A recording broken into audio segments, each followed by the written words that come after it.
तर आता झाली संध्याकाळ आणि दरवर्षीप्रमाणे जसे की कांदळीचे जे हे आहे का त्याले भजन मंडळ दरवर्षीप्रमाणे आपल्या घरी येते, तर त्यांचे आगमन झालेलं आहे. तर आता थोड्या वेळात भजनाला सुरुवात होऊन जाईल. तोपर्यंत बनवून राहा व्हिडिओमध्येच. तर आता आपण घेऊन टाकले आपल्या मंदिराची एक व्हिडिओ, कारण की भजन सुरू व्हायला थोडा टाईम होता. का करावं म्हणून थोडासा व्हिडिओज घेऊन टाकला. तर बस झालं, आता सुरूच होते भजन.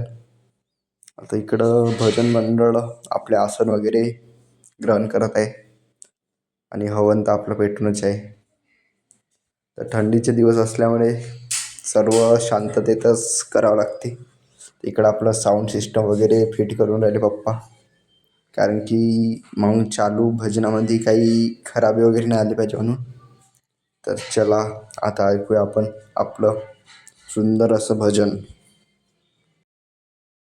तर इकडं सर्व व्यवस्था होतपर्यंत आपण येऊ अंदरून थोडं व्यवस्था वगैरे बघून,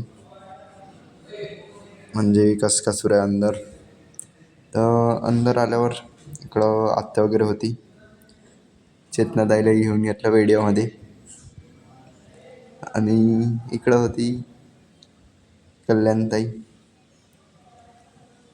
कल्याणताईला व्हिडिओमध्ये घेऊन सर्व इकडं पाहुणे मंडळीच्या उपवासाचा नाश्ता वगैरे सुरू होता.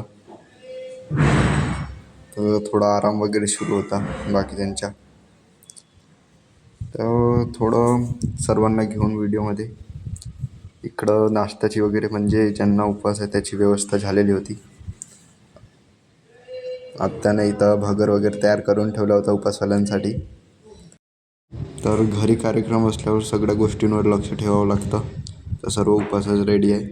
तर इथं चतनाताईला पण घेऊन घेतलं व्हिडिओमध्ये. आणि आता जाऊन आपण भजन मंडळीकडे, कारण तिकडली पण व्यवस्था बघावी लागते. तर चला आता सुरू होऊनच जाणार आपला भजनाचा कार्यक्रम.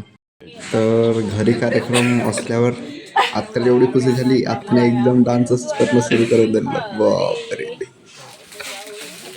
तर आपली भजन मंडळी खूप दुरून आली असल्यामुळे त्यांच्या सर्वात आधी उपवासाचा नाश्ता वगैरे त्यांना देऊन टाकू, कारण की नाश्ता केल्यावर थोडीशी एनर्जी अजून वाढून जाते. कारण की सकाळपासून ते उपाशीच आहे एकादशी असल्यामुळे. तर चला आत्या इथं सर्व करत आहे, चतनाताई हेल्प करून राहिली. आणि हे आपले निलेश्वर मोठे बाबा, ते हेल्प करत आहे कामामध्ये पण.